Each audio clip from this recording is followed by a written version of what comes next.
اور تم لوگ جس بات میں اختلاف کرتے ہو اس کا فیصلہ اللہ کی طرف سے ہوگا.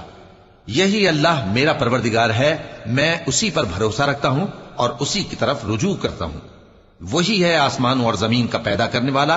اسی نے تمہارے لیے تمہاری ہی جنس کے جوڑے بنائے اور چوپایوں کے بھی جوڑے بنائے. وہ اسی طرح تم کو پھیلاتا رہتا ہے. اس جیسی تو کوئی چیز نہیں، اور وہ سنتا ہے، دیکھتا ہے. آسمانوں اور زمین کی کنجیاں اسی کے پاس ہیں. وہ جس کے لیے چاہتا ہے رزق فراخ کر دیتا ہے اور جس کے لیے چاہتا ہے تنگ کر دیتا ہے. بے شک وہ ہر چیز سے واقف ہے. اس نے تمہارے لیے دین کا وہی رستہ مقرر کیا جس کے اختیار کرنے کا نوح کو حکم دیا تھا، اور جس کی اے نبی ہم نے تمہاری طرف وہی بھیجی ہے، اور جس کا ابراہیم اور موسیٰ اور عیسیٰ کو حکم دیا تھا. وہ یہ کہ دین کو قائم رکھنا اور اس میں پھوٹ نہ ڈالنا. جس چیز کی طرف تم مشرکوں کو بلاتے ہو وہ ان کو ناگوار گزرتی ہے. اللہ جس کو چاہتا ہے اپنی بارگاہ میں برگزیدہ کر لیتا ہے، اور جو اس کی طرف رجوع کرے اسے اپنی طرف کے رستے پر چلا دیتا ہے. اور وہ لوگ جو الگ الگ ہو گئے تو علم حق آ چکنے کے بعد آپس کی ضد سے ہوئے.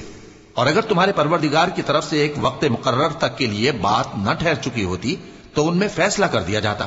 اور جو لوگ ان کے بعد اللہ کی کتاب کے وارث ہوئے وہ اس کی طرف سے بڑے بھاری شک میں ہیں.